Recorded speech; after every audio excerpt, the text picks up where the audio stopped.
ప్రార్థన చేసుకుందామండి. ప్రేమ కలిగిన మా కన్న తండ్రి, మీ పరిశుద్ధమైన నామానికి వందనాలు చెల్లిస్తున్నాం. మరోమారు మీరు మాకిచ్చిన వాక్యం ముందు కూర్చొని మీ మాటలను వినటానికి, నేర్చుకోవటానికి సిద్ధపడుతున్నా మీ పిల్లలందరిని బట్టి సంతోషపడుతూ, వినుటలో, నేర్చుకొనుటలో మీ పిల్లలు చూపుతున్న ఈ ఆసక్తి విన్నదాని ప్రకారం బ్రతుకుటలో కూడా కనపరిచి, వారి బ్రతుకు కాలమంతా మీకు ఇష్టలుగా, మీకు యోగ్యులుగా బ్రతికి మీరున్న పరలోకానికి చేరుకోగలిగే భాగ్యాన్ని ప్రసాదించమని క్రీస్తు నామాని ప్రార్థన అడుగుతున్నాము తండ్రి. ఆమేన్. ప్రభునందు ప్రియమైన దేవుని పిల్లలారా, బైబిల్పై అవగాహన అనే ఈ కార్యక్రమంలో భాగంగా క్రొత్త నిబంధనలోని 3 భాగాలలో 3వ భాగం సంఘ వ్యాప్తి అనుకున్నాం. ఈ సంఘ వ్యాప్తిలో అపోస్తలుడైన పౌలు గారు చేసినటువంటి సువార్త ప్రయాణాల వివరణ మనం నేర్చుకుంటున్నాం. ఇందులో మొదటి ప్రయాణం, 2వ ప్రయాణం, 3వ ప్రయాణం మనం మాట్లాడుకున్నాం.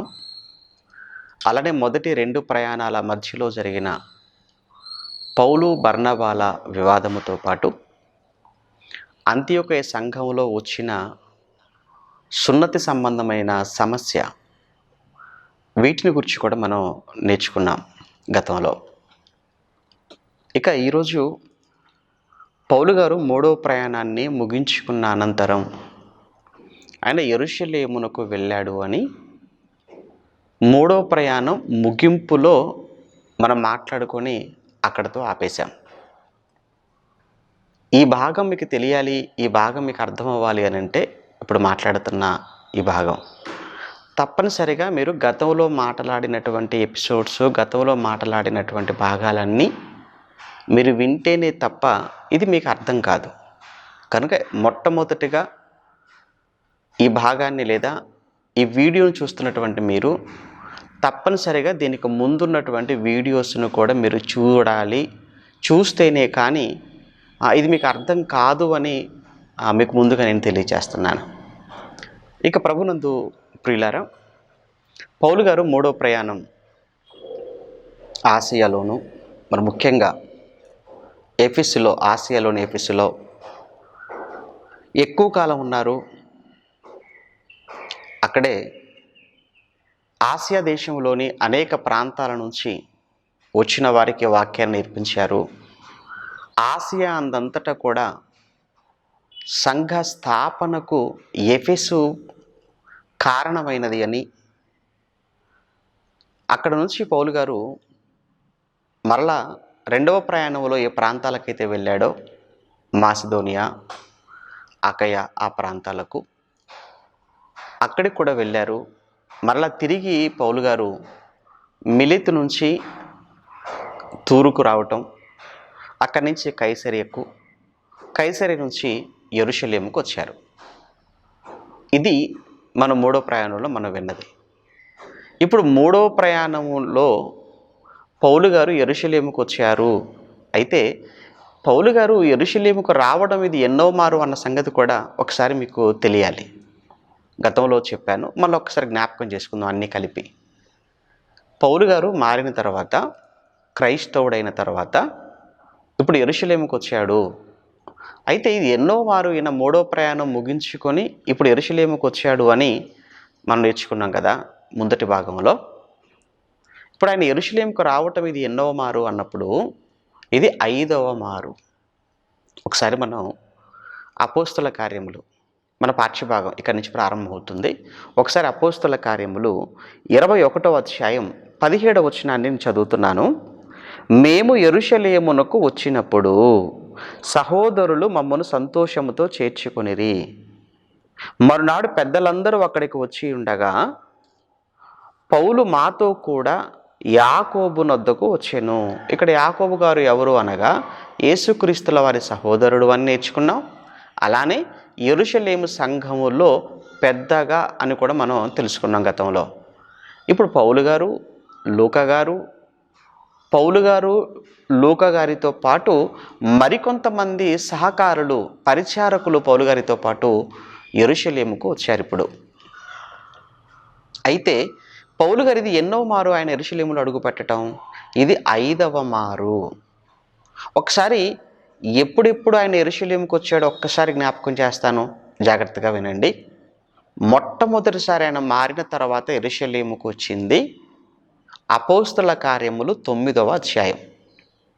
అక్కడ పౌలు బర్నబాను కలిసి పౌలు బర్నబాలు ఇద్దరు పేతురు గారి దగ్గరకు వెళ్ళటం, బర్నబా గారు పౌలు గారిని పేతురు గారికి యాకోబు గారికి పరిచయం చేయటం అన్నది అక్కడ 9వ అధ్యాయంలో మనం చదువుకుంటాం. అంటే మారిన తర్వాత యెరూషలేములో ఉన్నటువంటి అపోస్తలులను పరిచయం చేసుకోవాలనే ఉద్దేశంతో మొదటిసారిగా అక్కడికి వెళ్ళారు.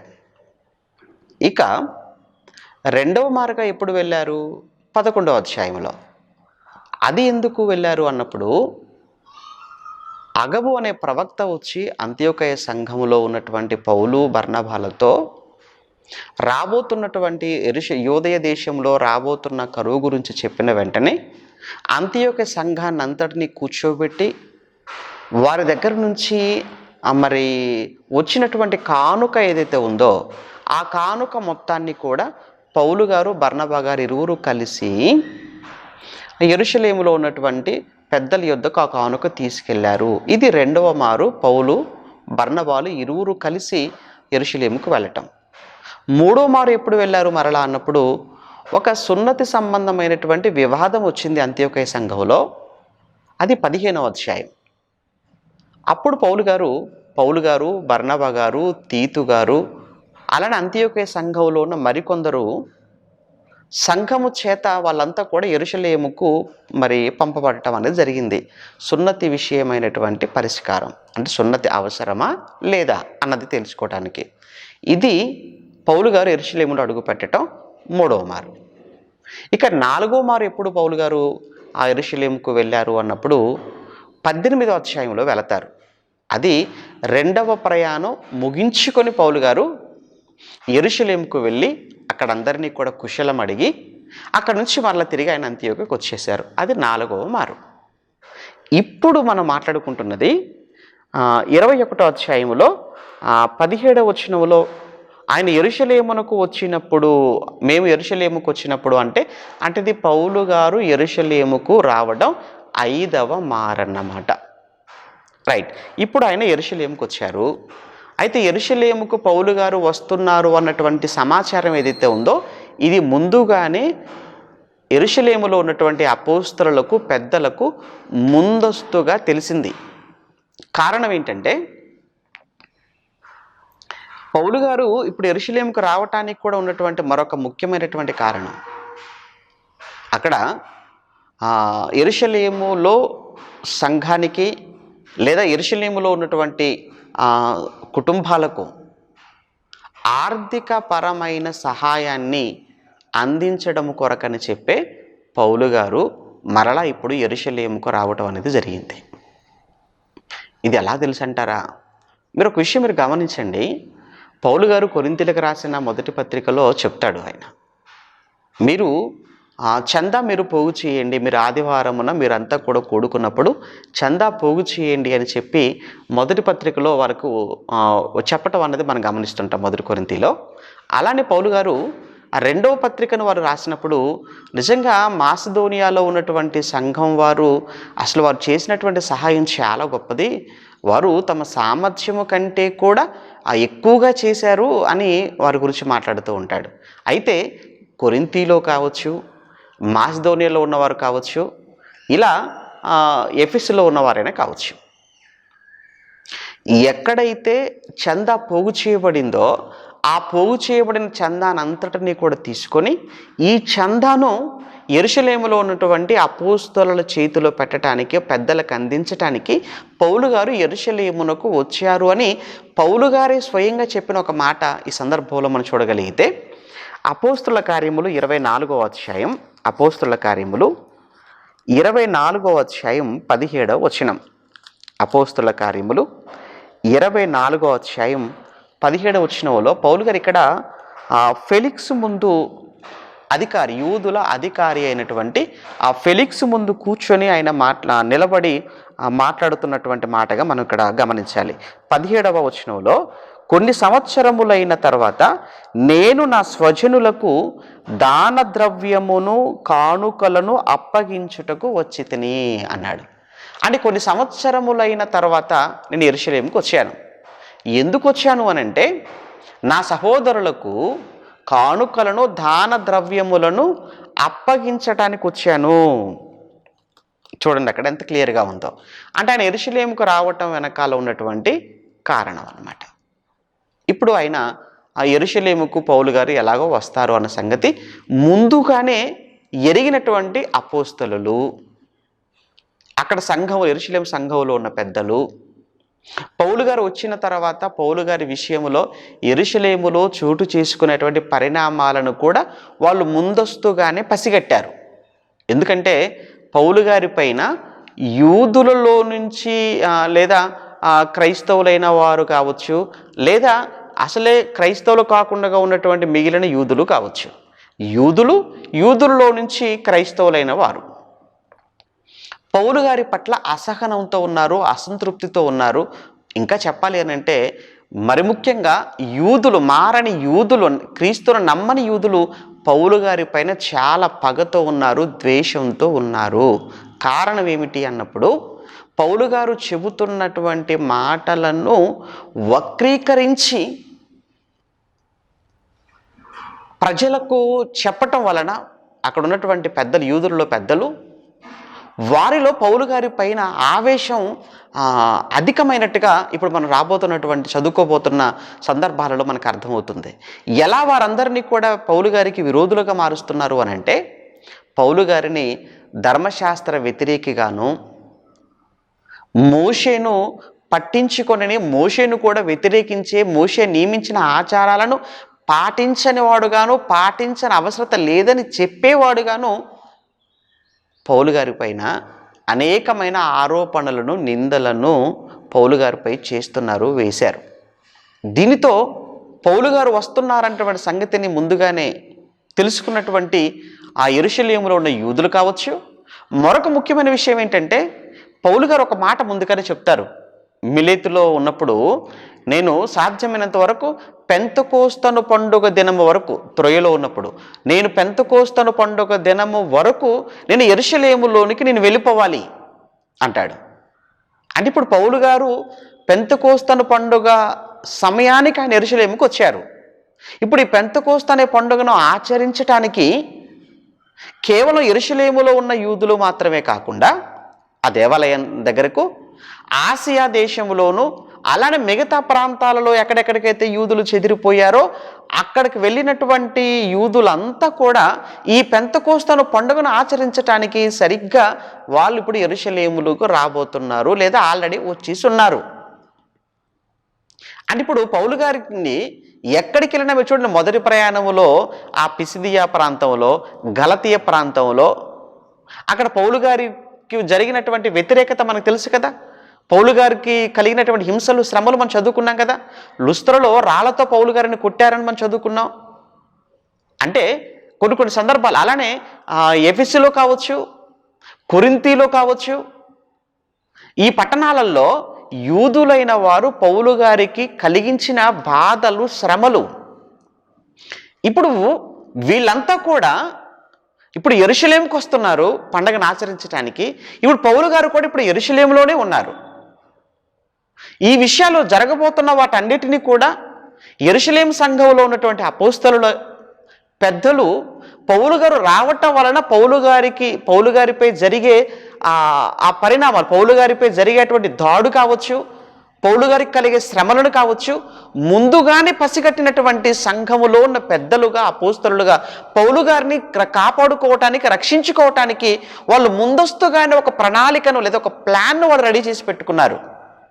ఇంతకీ ఏంటి ఆ ప్లాన్ అన్నప్పుడు పౌలు గారి మీద ఒక ముద్ర పడిపోయింది. ఈయన ధర్మశాస్త్రాన్ని వ్యతిరేకిస్తున్నాడు, మోషేను నిరాకరిస్తున్నాడు, మోషే ఆచారాలను పాటించటం లేదు, కనుక మోషే ధర్మశాస్త్ర వ్యతిరేకి కాదు, మోషేకి వ్యతిరేకం కాదు, ఆచారాలను పాటించవద్దని ఆయన చెప్పలేదు అని యెరూషలేములో యూదులు కానివ్వండి, అనేక ప్రాంతాల నుంచి వచ్చే యూదులు కానీ వాళ్ళంతా కూడా నమ్మడానికి, వారిని నమ్మించడానికి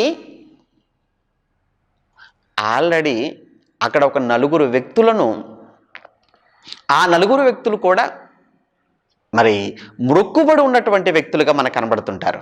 ఒకసారి ఇప్పుడు నేను చెప్పిందంతా మీరు మనసులో పెట్టుకొని ఇప్పుడు ఒక్కసారి లేఖనాలలో లేదా 21వ అధ్యాయం అపోస్తల కార్యములు 21వ అధ్యాయాన్ని ఇప్పుడు చదువుకుందాం. 21వ అధ్యాయంలో 20వ వచనం నుంచి వారు విని దేవుని మహిమపరిచి పౌలు గారిని చూచి, సహోదరుడా, యూదులలో విశ్వాసులైన వారు ఎన్ని వేల మంది ఉన్నారో నువ్వు చూచుచున్నావు కదా. వారందరూ ధర్మశాస్త్రమందు ఆసక్తి కలిగిన వారు. అయితే అన్ని జనుల్లో ఉన్న యూదులు తమ పిల్లలకు నువ్వు సున్నతి చేయవద్దని, మన ఆచారముల చొప్పున నడవకూడదని నీవు చెప్పుట వలన వారందరూ మోషేని విడిచిపెట్టవలనని నీవు బోధించుచున్నట్టు వీరు నిన్ను గూర్చిన వర్తమానము వినియున్నారు ఇక్కడ. కావున మనమేమి చేయుదుము? నీ వచ్చిన సంగతి వారు తప్పక విందురు. కాబట్టి మేము నీకు చెప్పినట్టు చేయుము అని సంఘములోని పెద్దలు అపోస్తలులు పౌలు గారిని బ్రతిమలాడుతుంటే కనబడుతుంది. ఇక్కడ మేము చెప్పినట్టుగా నీవు చేయుము. మొక్కుబడి ఉన్న ఒక నలుగురు మనుషులు మా యొద్ద ఉన్నారు. నీవు వారిని వెంట పెట్టుకొని పోయి వారితో కూడా నువ్వు శుద్ధి చేసుకో. వారు తలక్షౌరము చేయించుకొనుటకు వారి కయ్యడి తగులుబడి కూడా నువ్వే పెట్టుకో. అప్పుడు నిన్ను గూర్చి తాము వినిన వర్తమానము నిజము కాదనియు, వారు ఏదైతే విన్నారో అది నిజము కాదనియు, నీవును ధర్మశాస్త్రంలో గైకొని యథావిధిగా నడుచుకొనుచున్నావనియు తెలుసుకుందురు. అయితే వాస్తవానికి విశ్వసించిన వారు కేవలము విగ్రహములకు అర్పించిన వాటి రక్తమును, గొంతు పిసికి చంపిన దానిని, అలాంటి జారత్వమును మానవలసి ఉన్నదని నిర్ణయించి వారికి వ్రాసి ఉన్నాము. వాస్తవానికి 15వ అధ్యాయంలో మనమంతా కలిసి కూర్చొని నిర్ణయించుకుంది ఇదే. కానీ ఇప్పుడు ఒక గలిబిలి, ఒక కలవరం, ఒక అల్లరి, నీ పైన తిరుగుబాటు, నీకు శ్రమ, ఇవేవి రాకుండా జరగకుండా ఉండటం కొరకని నీవు ఈ తలక్షౌరం చేయించుకునే వాళ్ళు, మొక్కుబడి ఉన్న వాళ్ళు ఒక నలుగురు ఉన్నారు కనుక వారిని దేవాలయానికి తీసుకుని వెళ్ళి వారితో పాటు నిన్ను కూడా శుద్ధి చేసుకొని వారికి అయ్యేది ఖర్చు కూడా నువ్వు పెట్టుకుంటుంటే ఇదంతా చూస్తున్న దేవాలయంలో ఉన్నవారు కానీ బయట ఉన్నవారు కానీ యూదులు, అయ్యో పౌలును మనం తప్పుగా అపార్థం చేసుకున్నామే, లేదే ఇతను కూడా ధర్మశాస్త్రాన్ని పాటిస్తున్నాడే అని నీపైన ఉన్నటువంటి ఆ వ్యతిరేకత, నీపై ఉన్న పగ, కోపం చల్లారుతుంది. ప్లీజ్ కాదనుకో. అందుకే పౌలు గారు కూడా కొన్ని సందర్భాలలో అలా చేయవలసి వచ్చింది. ధర్మశాస్త్రాన్ని పాటించకపోయినా ఎదుటివారి కొరకు పాటించవలసిన అవసరత ఏర్పడింది. ఇది మీకు అర్థం కావడానికి ఒక ఎగ్జాంపుల్ మనం మాట్లాడకుండా మీకు జ్ఞాపకం చేస్తాను. అపోస్తల కార్యములు 15వ అధ్యాయములోనే యెరూషలేములో జరిగినటువంటి మహాసభలో తీసుకున్నటువంటి నిర్ణయం ఏంటంటే, ఇక యూదులలో నుంచి క్రైస్తవ్యంలోనికి వచ్చే ఏ ఒక్కరు కూడా సున్నతి చేసుకొనవలసిన అవసరత లేదు అని తీర్మానం జరిగిపోయింది. కానీ 16వ అధ్యాయంలో 2వ ప్రయాణంలో పౌలు గారు దెర్బేకు వచ్చినప్పుడు తిమోతిని తీసుకుని వెళ్ళాలనుకున్న ఆ సమయానికి అక్కడున్న యూదుల నిమిత్తము తిమోతికి మరలా అక్కడ సున్నతి చేయించినట్టుగా మనం చదువుకుంటాం 16వ అధ్యాయంలో. అదేంటండి, సున్నతి అవసరం లేదని చెప్పి వాదించి అక్కడ సంఘ పెద్దలను అపోస్తలను ఒప్పించిన పౌలే ఇక్కడ మరలా తిమోతికి ఎందుకు సున్నతి చేయించాడు అంటే అక్కడ ఉన్నటువంటి యూదుల మనస్సాక్షి నిమిత్తం. అందుకే కొరింథీయులకు రాసిన మొదటి పత్రిక 9వ అధ్యాయం 20 నుంచి 22 వచనాలు మీరు చదువుకుంటే అక్కడ ధర్మశాస్త్రము ఉన్నవారికి ధర్మశాస్త్రము ఉన్నట్లుగా, లేని వారికి లేనట్లుగా, అందరికీ అన్ని విధముల వాడనైతిని. ఎందుకంటే ఏ విధము చేతనైనను కొందరినైనను రక్షించుకోవాలి, క్రీస్తు ఎదుగు నడిపించుకోవాలనే ఉద్దేశంతో అందరికీ నేను అన్ని విధముల వాడని, అన్నిటికీ లోబడితిని అని అంటాడు ఒక మాటలో పౌలు గారు.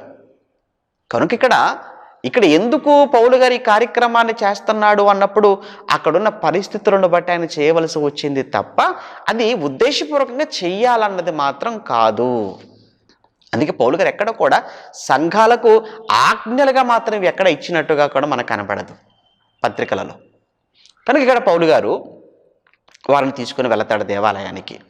వారు దేవాలయానికి తీసుకుని వెళ్ళిన తర్వాత వారికి అక్కడ ఆ క్షౌరము చేయిస్తూ శుద్ధి చేసుకుంటున్నటువంటి ఆ సందర్భాన్ని మనం చూస్తుంటే 25లో అయితే విశ్వసించిన అన్ని జనులు 26 అంతటా పౌలు మరునాడే వచ్చినటువంటి మరునాడే ఆ మనుష్యులను వెంట పెట్టుకొని పోయి వారితో కూడా శుద్ధి చేసుకొని దేవాలయములో ప్రవేశించి వారిలో ప్రతి వాని కొరకు కానుక అర్పించే వరకు శుద్ధి దినములు నెరవేర్చుదుమని తెలిపెను అన్నాడు. అంటే ఏదైతే మొక్కుబడి ఉందో ఆ మొక్కుబడి చెల్లించుకునేంత వరకు ఆ దినాలను ఏమంటారు అని అంటే వాటి శుద్ధి దినములు అంటారు. అప్పటి వరకు అవన్నీ కూడా చేయిస్తానని చెప్పి వాడు తీసుకుని వెళ్ళిపోయాడు. 7 దినములు కావచ్చినప్పుడు అన్నాడు. ఏమండి 7 దినములు కావచ్చినప్పుడు ఆసియా నుండి వచ్చిన యూదులు దేవాలయములో అతని చూచి సమూహం అంతటిని కలవరపరిచి అతనిని బలవంతంగా పట్టుకొని అన్నారు. ఆసియా నుంచి వచ్చిన యూదులు అన్నారు చూసారా? ఎందుకు ఆసియా అన్నటువంటి పదాన్ని ఉపయోగించారంటే ఆసియాలో ఉన్న యూదులు చాలా క్రూరులు, చాలా భయంకరులు. ఎంతటి క్రూరులు, ఎంతటి భయంకరులు అంటే మనం 3వ ప్రయాణంలో ఒక మాట చదువుకున్న 2 కొరింథీ పత్రిక 1:8 పౌలు గారు మాట్లాడుతూ, మేము ఆసియాలో ఉన్నప్పుడు అసలు బ్రతుకుదుము అన్న నమ్మకమే మాకు లేదు అని అంటాడు. 2వ పత్రిక 1:8 ఆసియాలో మేము ఉన్నప్పుడు బ్రతుకుదు అన్న నమ్మకం మాకు లేదు, ప్రాణభయంతో మేము ఉన్నాము. ఆ ఆసియాలోని ప్రధానమైనటువంటి పట్టణము, నగరమే ఎఫెసు. అందుకే ఆ ఎఫెసు గురించి మాట్లాడుతూ పౌలు గారు, ఎఫెసులో మేము మృగములతో పోరాడిన ఎడల మాకు లాభమేమి అంటాడు. ఏమండి ఆసియాలో ఇంకొక విషయం ఏంటంటే అక్కడ ఉన్నటువంటి ఆసియాలో ఉన్నటువంటి యూదులు ఒకవైపు శత్రువులు అయిపోతారు. ఎఫెసులో ఉన్నటువంటి యూదులు, ఆసియాలోని ఎఫెసులోని యూదులు శత్రువులు అయిపోయారు. అందుకే శత్రువులు అయిపోయి దేవుని మార్గాన్ని దూషించి పౌలు గారు మీ తిరగబడినందుకే కదా సమాజ మందిరములో నుంచి బయటికి వచ్చి తురంలోని ఒక పాఠశాలను అద్దెకు తీసుకొని అందులో తరగతులు పెట్టాడు ఆయన. మరోవైపు అర్తెమీదేవి భక్తులు, అంటే ఒకవైపు తన స్వజనమైన యూదులు, మరోవైపు అన్యులు, వీరిద్దరి మధ్య పౌలు నలిగిపోయాడు. అందుకే పెద్దల్ని పిలిచినప్పుడు మిలేతుకు పౌలు గారు మాట్లాడుతూ, నేను 3 సంవత్సరాలు రాత్రింబగళ్ళు కన్నీరు విడుచుచు మీకోసం నేను ఎంత కష్టపడ్డాను, ఎంత ప్రయాసపడ్డానో ఒక్కసారి మీరు జ్ఞాపకం చేసుకోనండి అని ఆ ఎఫెసు పెద్దలతో మిలేతులో మాట్లాడుతూ ఉంటాడు పౌలు గారు. ఆ మాటలు 3వ ప్రయాణంలో మనం చదువుకున్నాం. ఇప్పుడు ఆసియా నుంచి యూదులు వచ్చారు. వచ్చినటువంటి యూదులు దేవాలయములో పౌలు గారిని చూశారు. ఒక్కసారిగా పౌలును దేవాలయములో చూసిన తర్వాత ఇక పౌలు వచ్చాడంటే పౌలుతో పాటు తిమోతి ఉంటాడు, తీతు ఉంటాడు, త్రోఫిము ఉంటారు. కనుక వీళ్ళు ఎవరు? వీళ్ళు అన్యులు కదా వీళ్ళు. కనుక ఇతను వచ్చాడు దేవాలయంలో కంటే ఖచ్చితంగా ఇతనితో పాటు ఆ త్రోఫిమ్ అనేవాడిని గతంలో చూశారు కనుక ఆ త్రోఫిమ్ అనేవాడు కూడా ఖచ్చితంగా దేవాలయంలో ఉంటాడు. త్రోఫిమ్ ఎవరు అంటే అన్యజనుడు, ఎఫెసు పట్టణస్థుడు. కనుక అక్కడ మనం అదే చదువుకుంటాం కదా 28 ఇశ్రాయేలీలారా సహాయము చేయరండి, ప్రజలకును ధర్మశాస్త్రమునకును ఈ స్థలమునకును విరోధముగా అందరికీ అంతటా బోధించున్నవాడు వీడే. మరియు వీడు గ్రీసు దేశస్థులను దేవాలయములకు తీసుకుని వచ్చి ఈ పరిశుద్ధ స్థలమును అపవిత్రపరచి ఉన్నాడని కేకలు వేసి చెప్పిరి. ఏలయనగా ఎఫెసీయుడైన త్రోఫిమును అతనితో కూడా పట్టణములో అంతకుముందు వారు చూచి ఉన్నందున పౌలు దేవాలయములోనికి అన్యజనుడైన త్రోఫిమును కూడా వెంట పెట్టుకుని వచ్చి ఉంటాడు. అన్యజనులు దేవాలయములకు రావటం ఏంటి? యెరూషలేము దేవాలయములో యూదులైన వారికి ఒక చోట, అలానే అన్యజనులైన వారు ఎంతవరకు వాళ్ళ పరిధి ఒకటి ఉంటుంది దేవాలయంలో, అలానే యూదుల పరిధి ఒకటి ఉంటుంది. అన్యజనులైన వాళ్ళు యూదులు వచ్చి ప్రార్థించుకునేటువంటి స్థలంలోనికి రావడానికి వీల్లేదు. కానీ పౌలు వచ్చాడు అనంటే పౌలుతో పాటు ఖచ్చితంగా అతను కూడా వచ్చి ఉంటాడు. అన్యజనుడు ఇక లోపలకు ప్రవేశించాడు అనంటే మన దేవాలయం అంతా అపవిత్రం అయిపోయినట్టే. కనుక పౌలు అనేటువంటి వీడు దేవాలయాన్ని, మన ధర్మశాస్త్రాన్ని, మన మోషేను, మన ఆచారాలను అన్నీ కూడా తప్పు పడుతున్నాడు, అన్నిటినీ అపవిత్రపరుస్తున్నాడు అనేటప్పటికీ ఇక ఇశ్రాయేలు అక్కడ ఉన్నటువంటి యూదులలో మిగతా వాళ్ళంతా కూడా గుంపుగా వచ్చేసారు. పట్టణం అంతా కూడా ఇప్పుడు యెరూషలేము పట్టణం అంతా గలిబిలైపోయింది. పౌలు గారిని దేవాలయములో ఉంటే దేవాలయంలోనికి వెళ్ళి పౌలు గారిని పట్టి ఆ దేవాలయపు మెట్లపై నుంచి ఈడ్చుకుంటూ బయటికి తీసుకొచ్చి దేవాలయపు తలుపులు మూసివేశారు. జన సందోహం, జన సమూహములు వందలుగా వేలుగా చేరిపోయారు. పట్టణం అంతా అల్లరి అల్లరి అల్లరి. విచిత్రం ఏంటంటే ఆ దేవాలయపు ఆ ప్రహారీ ఏదైతే ఉంటుందో దాన్ని ఆనుకుని ఈ రోమా సైనికులు నివసించేటువంటి ఏమంటారు ఆ స్థావరం, రోమా సైన్యము నివసించేటువంటి ఆ కోట ఈ యెరూషలేము దేవాలయాన్ని ఆనుకొని ఉండటం వలన ఇక్కడ జరుగుతున్న ఈ గలిబిలి అల్లరి ఆ కోటలో ఉన్నటువంటి సహస్రాధిపతి అనగా 1000 మంది సైనికులకు అధిపతి ఆయన చెవిన పడింది. వెంటనే ఏంటి అల్లరి ఈ పట్టణంలో ఈ దేవాలయములో అని చెప్పి సహస్రాధిపతి తనతో పాటు శతాధిపతులు రానోవారు అంతా పరిగెత్తుకుని దేవాలయం దగ్గరకు వచ్చేసారట. అప్పుడు సహస్రాధిపతిని శతాధిపతులు రానువ వారును అనగా భటులను చూసి వాళ్ళు పౌలు గారిని విడిచిపెట్టారు అక్కడ. అప్పుడు జరుగుతున్న ఈ అల్లరిని చూసినటువంటి సహస్రాధిపతి వెంటనే ఆ పౌలు గారిని పట్టి సంఖ్యలు వేసి అతను బంధించండి అన్నారు. ఎందుకంటే ఇతని విషయంలో ఇంత అల్లరి జరుగుతుందనంటే ఇతను ఎవరై ఉండొచ్చో అన్న ఉద్దేశంతో పౌలు గారిని వెంటనే అరెస్ట్ చేయమన్నారు. అంటే ఇక్కడ పౌలు గారు అరెస్ట్ అవుతున్నాడు, యెరూషలేములో పౌలు సంఖ్యల చేత బంధింపబడుతున్నాడు అన్న విషయాన్ని మనం 33వ వచనంలో చదువుతున్నాం. ఇక 34కు వచ్చేటప్పటికి ఇతడు ఎవడు ఏమి చేసినా అడగగా సమూహంలో కొందరు ఇలా కొందరు అలాగున కేకలు వేయించున్నందున అల్లరి చేత అతడు ఏది తెలుసుకోలేకపోయాడు. ఏమండి అందులో ఇతనికి ఏంటంటే గ్రీకు భాష హెబ్రీ భాష తెలియదు. అందులో అక్కడ ఉన్నటువంటి యూదులకు వాళ్ళ హెబ్రీ భాష తెలుసు, గ్రీకు భాష తెలుసు వాళ్ళకు. కానీ ఆ అల్లరిలో వాళ్ళు ఏం మాట్లాడుతున్నారు అన్నది ఇక్కడ ఉన్నటువంటి ఇతనికి అర్థం కాలేదు. అప్పుడు ఏమండి ఆ సహస్రాధిపతి పౌలు మెట్ల మీద నుంచి వచ్చినప్పుడు జనులు గుంపు కూడి బలవంతము చేయించున్నందున సైనికులు అతన్ని మోసుకొని పోవలసి వచ్చాను. ఎందుకంటే పౌలును పట్టుకొని అక్కడ చంపేటట్లుగా ఉన్నారు. అందుకే అక్కడ సైనికులు పౌలు గారిని ఎత్తుకుని ఆ మెట్లపై నుంచి తీసుకొని కిందికి వస్తున్నట్టుగా ఇక్కడ చూస్తున్నాం. ఎందుకంటే 36లో ఎలయనగా వారిని చంపుమని జనసమూహము కేకలు వేయిచు వెంబడించెను అన్నాడు. 37కు రాగానే వారు పౌలును కోటలోనికి తీసుకొని పోవనై ఉండగా అతడు పై అధికారిని చూచి పౌలు గారు ఏమండి మీతో ఒక మాట నేను చెప్పుకుంటాను అన్నాడు. అప్పుడు అతను అంటాడు గ్రీకు భాష నీకు తెలుసా అన్నాడు సహస్రాధిపతి. అప్పుడు పౌలు గారికి తెలుసు కదండి, పౌలు గారికి హిబ్రూ తెలుసు, గ్రీకు భాష తెలుసు పౌలు గారికి. ఏమండి అప్పుడు అతను అంటాడు గ్రీకు భాష నీకు తెలుసా అనగా నాకు తెలుసు అనగానే పౌలు గారు అప్పుడు సహస్రాధిపతి అంటాడు ఈ దినములకు మునుపు రాజద్రోహమునకు రేపి నరహంతకులైన 4000 మంది మనుషులను అరణ్యమునకు వెంట పెట్టుకుని పోయిన ఐగుప్తుడు నువ్వు కావా అన్నాడు. ఇది ఎక్కడిది అంటే ఐగుప్తులో కూడా యూదులు ఉన్నారు. అయితే ఐగుప్తులో ఉన్నటువంటి యూదులు ఆ యూదులలో తీవ్రవాద వర్గం ఒకటి ఉంది. యూదులలో కూడా కొన్ని రకాల తెగలున్నాయని మీకు గతంలో చాలాసార్లు చెప్పాను. ఏమండి పరిసయ్యుల వర్గం, సద్దుకైల వర్గం, శాస్త్రుల వర్గం, అలానే సుంకరులు, అలానే పాపులు, వీళ్ళందరికంటే ముందున్న వాళ్ళు జెలోతీయులు అని ఒకరి గురించి చెప్పాను.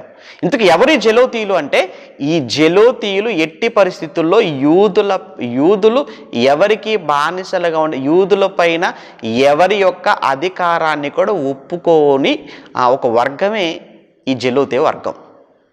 అంటే యూదులంగా మనం లోబడకూడదు, ఎవరి అధికారము క్రింద మనం ఉండడానికి వీల్లేదు అనేటువంటి వర్గమే ఈ జెలోతీల వర్గం. వీరిని ఆ రోజు తీవ్రవాదులుగా భావించారు ఆ రోజునటువంటి రోమా ప్రభుత్వం.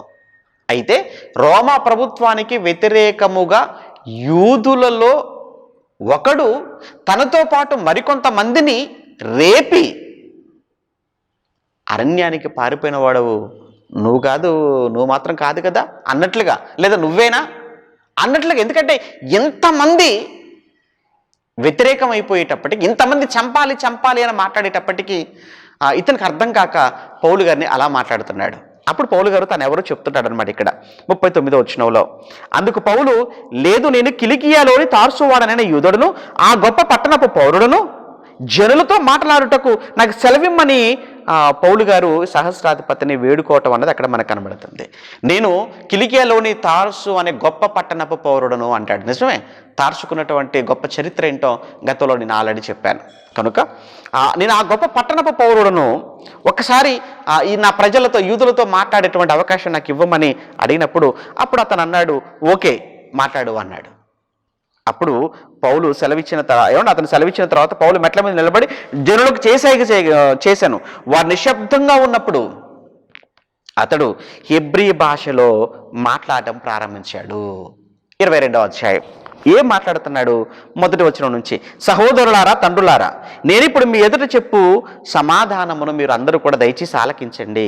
అతడు ఎప్పుడైతే హెబ్రీ భాషలో మాట్లాడడం ప్రారంభించేశాడో వాళ్ళంతా కూడా, అక్కడ ఉన్న వాళ్ళంతా కూడా యూదులే గనక, వాళ్ళ స్వభాష గనక హెబ్రీ భాష అనేది, వాళ్ళంతా హెబ్రీలు గనక వాళ్ళంతా కూడా పౌలు గారి మాటలను వినటానికి అంత నిశ్శబ్దం అయిపోయారు. అప్పుడు ఇక పౌలు గారు తను ఎవరో, ఎక్కడ పెరిగాడో, తను ఏం చేశాడో, ఆఖరికి ఎలా క్రైస్తవుడయ్యాడో, క్రైస్తవుడైన తర్వాత కూడా తను ఎలా బాధలు అనుభవించాడో, ఇవన్నీ కూడా ఒక్కొక్కటిగా తను చెప్పటం ప్రారంభించాడు. మీరు ఇదంతా చదువుతుంటే 3వ వచనం నుంచి సుమారుగా 21వ వచనం వరకు, 3 నుంచి 21 వరకు పౌలు గతంలో నేను కూడా యూదుడనే, నేను కూడా పరిసయ్యుల సంతతికి చెందినవాడనే, నేను కూడా గతంలో క్రీస్తు మార్గంలో ఉన్న వారందరినీ కూడా హింసించి, వారందరినీ కూడా బాధ పెట్టి చంపటానికి కూడా నేను పర్మిషన్ ఇచ్చి అనేక మందిని క్రీస్తు మార్గాన్ని దూషించే విధంగా వారిని బలవంత పెట్టిన వాడను నేను కూడా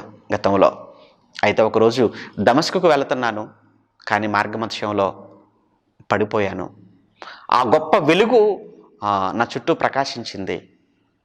నా కళ్ళు దృష్టిని కోల్పోయి నా కళ్ళను చూడలేకపోయాను. ఆ వెలుగు చేత గుడ్డివాడిగా మారిపోయాను. సౌలా సౌలా అన్న మా స్వరం నేను విన్నాను. ఎవరు ప్రభువా అన్నాను. నీ హింసించున్న యేసును అన్న మాట నేను విన్నాను. ఆ తర్వాత 3 దినముల పాటు అన్నపానములు నేనేమి తీసుకోలేదు. యెరూషలేము నుంచి దమస్కులోనికి నాతో ఉన్నవారు తీసుకుని వెళ్ళారు. దమస్కులో అననీయ అనేటువంటి ఒక భక్తిపరుడైనటువంటి యూదుడు, అందరి చేత మంచి పేరు పొందుకున్నవాడు నా దగ్గరికి వచ్చాడు. నా కోసం ప్రార్థన చేశాడు. నేను దృష్టి పొందుకున్నాను, బాప్తిస్మం తీసుకున్నాను, బలపడ్డాను. ఆ తర్వాత నేను అన్యజనుల వైపు ఆ సువార్తను ప్రకటించడం కొరకు ఆ క్రీస్తు నన్ను ఎంపిక చేసుకున్నాడు అని ఇవన్నీ కూడా ఆ పౌలు గారు ఇక్కడ చెప్పటం అన్నది మీరు ఇదంతా కూడా అని చెప్పిందంతా కూడా మీకు 21 వచనం వరకు మీకు కనబడుతుంది. అయితే ఇక్కడ రాగానే 20 వచనంలో ఒక మాట, 20 వచనంలో, మరియు నీ సాక్షి అయిన స్టెఫెను రక్తము చిందింపబడినప్పుడు నేను కూడా దగ్గర నిలిచేందుకు సమ్మతించి అతను చంపిన వారు వస్త్రములు కావలి ఉంటేనని చెప్పితిని. అందుకు ఆయన, వెళ్ళుము, నేను దూరముగా అన్యజనుల ఎదుగు నేను పంపుదునని నాతో చెప్పాను. ఈ మాట వరకు, ఆ పదం చూడండి అక్కడ, ఈ మాట వరకు అతను చెప్పినది వారు ఆలకించుచూ ఉండిరి. అప్పుడు ఇటువంటి వాడు బ్రతుకుతగడు, భూమి మీద ఉండకూడదు అని వాడిని చంపివేయడని చెప్పి కేకలు వేసిరి అని అక్కడ రాయబడింది. ఎందుకు బ్రతకూడదు, ఎందుకు చంపండి, ఎందుకు అంతగా వారు తమ బట్టలు విదుల్చుకొని ఆకాశము తట్టు దుమ్మెత్తిపోస్తూ మాట్లాడుతున్నారు అని అంటే పౌలు గారు స్టెఫెను విషయాన్ని ఇక్కడ మాట్లాడాడు. స్టెఫెను విషయంలో ఇండైరెక్ట్గా అక్కడ ఉన్నటువంటి ఆ రోజు మహాసభ ఏదైతే ఉందో, సన్హెడ్రిన్ మహాసభ, ఆ మహాసభలో ఉన్న వారంతా కూడా స్టెఫెను చావుకు వాళ్ళంతా కూడా కారకులే కదా, వాళ్ళే కదా చంపమని చెప్పి ఆజ్ఞను జారీ చేసింది.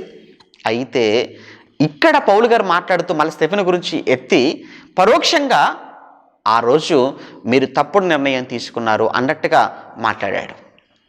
అంటే స్టెఫెను విషయంలో మీరు చేసిన తప్పు అనేటప్పటికీ ఆ రోజు ఆ నిర్ణయం తీసుకున్న వాళ్ళలో ఇంకా కొంతమంది అక్కడే ఉన్నారు కనుక ఇక వారంతా కూడా, వీడు మనల్ని తప్పంటాడా, మన అధికారాన్ని తప్పంటాడా, మన నిర్ణయాలను తప్పంటాడా, ఇక వీడితో మనకు మాటలేంటి, వీడికి ఇలాంటి వాడు బ్రతకడానికి వీళ్ళు, ఎందుకంటే మహాసభ, అది సన్హెడ్రిన్ సభ, ఆ సభలో తీసుకున్న నిర్ణయాన్ని కూడా తప్పంటున్నాడంటే అటువంటప్పుడు వీడు ఎంత మాత్రము బ్రతకడానికి వీలు లేదు అని చెప్పి ఒక్కసారిగా జనాలను రేపారు. ఇదంతా కూడా ఈ సహస్రాధిపతి గమనిస్తూనే ఉన్నాడు. వారు అతనికి విరోధముగా ఇలా కేకలు వేసిన హేతు, ఎందుకు వీళ్ళు ఒక్కసారిగా ఇతని మాటలు ఆపగానే ఎందుకు ఇంత గట్టిగా కేకలు వేశారు వీడికి అర్థం కావట్లేదు. ఎందుకంటే పౌలు గారు మాట్లాడింది హెబ్రూ భాష, ఆడికేమో గ్రీకు భాష వచ్చు సహస్రాధిపతికి. అప్పుడు వారు ఆ సహస్రాధిపతి వీడిని కొరడాలతో కొట్టి విమర్శించాలి, ఎందుకంటే ఇంతమంది వ్యతిరేకంగా కేకలు వేస్తున్నారు అని అంటే సంథింగ్, వీడు ఏదో ప్రాబ్లం ఉంది కనుక ఈ పౌలును అనే వ్యక్తిని కోటలోనికి తీసుకొని వెళ్ళి అతన్ని కట్టేసి కొరడాలతో కొట్టి అసలు వీడెవడు అనేది అని విచారించాలి, ఇతను తీసుకొని లోపలికి వచ్చేసేయండి అని చెప్పి అక్కడి నుంచి బలవంతంగా ఆ పౌలు గారిని వారి మధ్యలో నుంచి కోటలోనికి తీసుకొని వెళ్ళిపోయారు. 25వ వచనం, వారు పౌలును వారులతో కట్టుచున్నప్పుడు అతను తన దగ్గర నిలిచిన శతాధిపతిని చూచి శిక్ష విధింపకయే రోమియుడైన మనిషిని కొరడాలతో కొట్టుటకు మీకు అధికారం ఉన్నదా అని రోమన్స్ లా గురించి మాట్లాడుతున్నాడు ఆయన. అంటే ధర్మశాస్త్ర న్యాయము లా ఒకటి ఉంది, రెండు రోమా చట్టం ఒకటి ఉంది. ఇక్కడ పౌలు గారు రోమా చట్టాన్ని ఉపయోగించుకొని మాట్లాడుతున్నాడు. ఆయన ఏమంటున్నాడు అని అంటే, రోమియుడైన వ్యక్తిని విచారణ చేయకుండా శిక్ష విధించే అధికారం మీకుందా అన్నాడు. అంటే రోమా చట్టములో రోమా పౌరసత్వం కలిగిన రోమియుడైన వ్యక్తిని విచారణ చేయకుండగా, తప్పొప్పులు తెలుసుకొనకుండగా శిక్ష విధించకూడదు. అలా విధించటం మూలాన విధించిన వారి ఉద్యోగాలు పోతాయి, లేదా ఆ తర్వాత వారి ప్రాణాలకు కూడా ముప్పు ఉంటుంది. ఎప్పుడైతే పౌలు గారు ఈ మాట అన్నారో అన్న వెంటనే శతాధిపతి కంగారైపోయాడు, భయపడిపోయాడు. ఎందుకంటే అప్పటి వరకు పౌలు యూదుడనే అనుకుంటున్నాడు, కానీ అప్పటి వరకు పౌలు యూదుడనే అనుకుంటున్నాడు, సహస్రాధిపతి కూడా యూదుడే అనుకుంటున్నాడు పౌలును. కానీ పౌలు గారు ఎప్పుడైతే రోమియుడనైన నన్ను లేదా రోమియుడనైనటువంటి మనుషుణ్ణి కొరడాలతో కొట్టడం మీకు అధికారం ఉందనగానే ఒక్కసారిగా ఆగిపోయాడు. ఏంటి, మీరు రోమియుడా, మీరు రోమియులా మీరు అని ఆ వెంటనే పరిగెత్తుకుని వెళ్ళి సహస్రాధిపతితో చెప్తున్నాడు, అయ్యా తప్పు జరిగిపోయింది, పొరపాటు జరిగిపోతుంది. మనం బంధించి తీసుకుని వచ్చిన వ్యక్తి, మీరు కొట్టమని ఆజ్ఞాపించినటువంటి వ్యక్తి ఆయన యూదుడు కాదయ్యా, అతను రోమియుడట అనగానే ఇప్పుడు వెంటనే సహస్రాధిపతి కూడా పరిగెత్తుకొని వచ్చేస్తున్నాడు పౌలు గారి దగ్గరకు. కోటలో ఉన్న పౌలు గారి దగ్గరికి, వారి కస్టడీలో ఉన్నాడు పౌలు గారు, వారి దగ్గరికి పరిగెత్తుకొని వచ్చి సహస్రాధిపతి మాట్లాడుతున్నాడు. చూడండి సహస్రాధిపతి, శతాధిపతి ఆ మాట విని సహస్రాధిపతి వద్దకు వచ్చి, నీవేమి చేయబోచున్నావు, ఆ మనిషి రోమియుడు సుమి. 27 అప్పుడు సహస్రాధిపతి వచ్చి అతన్ని చూచి, ఏంటి నువ్వు రోమియుడువా, అది నాతో చెప్పుమనగా అతడు అవును అని పౌలు గారు చెప్పారు. అప్పుడు సహస్రాధిపతి, నేను చాలా డబ్బిచ్చి ఈ పౌరసత్వమును సంపాదించుకున్నాను, నేను చాలా డబ్బిచ్చి ఈ సిటిజన్షిప్ సంపాదించుకున్నానయ్యా అన్నప్పుడు, మరి నీకెలా వచ్చింది ఈ పౌరసత్వం? నాకైతే చాలా డబ్బు వలన సంపాదించుకున్నాను, మరి నీకు ఈ పౌరసత్వం ఎలా వచ్చింది అన్నప్పుడు పౌలు గారు అంటారు, నేనైతే పుట్టుకతోనే రోమిడు అనేసరికి కంగారు అయిపోయాడు ఇంకా సహస్రాధిపతి. నేను డబ్బిచ్చి కొనుక్కున్నాను, ఏంటి నువ్వు బై బర్త్ రోమియుడవా? అవును, నేను బై బర్త్ నేను రోమియుడను అన్నాడు. ఏమిటి పౌలు గారు ఎలా రోమియుడు? ఒకసారి యూదుడా, ఒకసారి రోమియుడు అంటాడు, ఒకసారి ఇశ్రాయేలీని అంటాడు, ఏమిటి ఒకసారి నేను పరిసయ్యుని అంటాడు. ఇందుకు పరిసయ్యుడా, హెబ్రీయుడా, రోమియుడా, యూదుడా, ఎవరైనా మీకు తెలియాలి అని అంటే క్రీస్తు పూర్వం పౌలు చరిత్ర, క్రీస్తు శకం పౌలు చరిత్ర, ఏమండి ఈ 2 భాగాలు నెట్లో ఉన్నాయి కనుక మీరు వింటే మీకు అర్థమవుతుంది. మీకు కావాలంటే వీటిని కింద డిస్క్రిప్షన్లో లింక్ కూడా మీకు అవైలబుల్గా ఉంటుంది. ఏమండి ఇక్కడ మీరు చూడగలిగితే ఇక ఎప్పుడైతే పౌలు గారు ఆ విషయం చెప్పేశాడో, కాబట్టి అతన్ని విమర్శించబోయిన వారు వెంటనే అతనిని విడిచిపెట్టిరి. అప్పటి వరకు సంకెళ్ళ చేత కొరడాల వారులతో కట్టబడినటువంటి పౌలును వెంటనే అతన్ని విడిచిపెట్టేశారు. సహస్రాధిపతి కూడా చాలా భయపడిపోయాడని మనం చదువుకుంటున్నాం. 30 వచనంలో, మరునాడు యూదులు అతని మీద మోపిన నేరమేమో, యూదులు ఎందుకు ఇతని పైన ఇంత పగపట్టారో, ఏంటి ఇతని మీద మోపిన నేరమని తెలుసుకోవాలనుకున్నటువంటి సహస్రాధిపతి వెంటనే యూదుల సభ ఏదైతే ఉంటుందో, మహాసభ అని చెప్పుకుంటున్నాం కదా యూదులకు సంబంధించింది, అది సన్హెడ్రిన్ సభ. ఆ మహాసభ ఎదుటకు ఆ పౌలు గారిని తీసుకుని వెళ్ళిపోయి అక్కడున్న ప్రధాన యాజకులందరినీ కూడా కూర్చోబెట్టి అక్కడ పౌలును మాట్లాడించాలి, విచారించాలి అని సహస్రాధిపతి ప్లాన్ చేశాడు. తెల్లవారి ఆ మహాసభను ఏర్పాటు చేశాడు సహస్రాధిపతి. ఆ మహాసభలోకి యూదులు వచ్చేసారు అక్కడికి.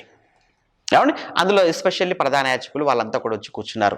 ఆ సభలో సభ్యులంతా కూడా ఇప్పుడు సహస్రాధిపతి, శతాధిపతులు పౌలు గారిని తీసుకుని వెళ్ళి ఆ మహాసభలో నిలవపెట్టారు. ఇది 23వ అధ్యాయం. ఒకసారి 23వ అధ్యాయంలోకి వెళ్ళిపోదాం. ఇక 23లో పౌలు మహాసభ వారిని తేరిచూచి, సహోదరులారా, నేను నేటి వరకు కేవలం మంచి మనస్సాక్షి గలవాడనై దేవుని ఎదుట నడుచుకుంటునని చెప్పాను. అందుకు ప్రధాన యాజకుడైన అననీయ అతని నోటి మీద కొట్టుడని దగ్గర నిలిచి ఉన్న వారికి ఆజ్ఞాపించగా. అననీయ ఏంటేంటి మంచి మనస్సాక్షి గలవాడనై ఉన్నావని చెప్పుకుంటున్నావే, నీకేమైనా బుద్ధుందా పౌలు, వాడిని నోటి మీద కొట్టండి, అన్నాడండి అననీయ. అనగానే పౌలు ఊరుకుంటాడా? ఎందుకంటే అన్నోడే మంచోడు కాదు అననీయ. అననీయ ఈ ప్రధాన యాజకుడు మంచివాడు కాదు అన్న సంగతి పౌలు గారికి తెలుసు. అననీయ చరిత్ర అంతా. అననీయ గురించి వాడు చాలా భయంకరుడు, చాలా క్రూరుడు అని చెప్పి చరిత్ర చెప్తుందండి.